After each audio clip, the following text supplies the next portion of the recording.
இது ஒரு நுட்பமான சத்தியம். ஆழ்ந்து கேட்டுக்கோங்க, புரிஞ்சுக்கோங்க.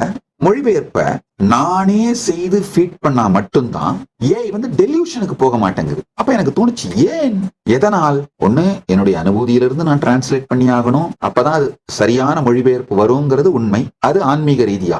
ஏன் யாராவது டிரான்ஸ்லேட் பண்ணி ஃபீட் பண்ணா டெலியூஷனுக்கு போயிடுது, நான் டிரான்ஸ்லேட் பண்ணி ஃபீட் பண்ணா மட்டும்தான் டெலியூஷனுக்கு போகாம ஆன்சர் பண்ணுதுன்னு ரொம்ப தீவிரமா நாங்களும் ஆராய்ச்சி பண்ணோம். அப்புறம் தான் எனக்கு ஒண்ணு புரிஞ்சது, இது ஒரு ஆழமான உண்மை. சின்ன வயசுலேயே என்னுடைய ஆச்சாரியர்கள் எனக்கு பாணினியும் பாணினி மகாபாஷ்யத்தையும் அகத்தியத்தையும் தொல்காப்பியரையும், தொல்காப்பியர் அதனுடைய உரைகள் எல்லாம் படிக்க வச்சாங்க. அகத்தியர் இலக்கண நூல் விதின்னு ஒரு நூல் இருக்கு, மொத்தம் 8000 சூத்திரங்கள்.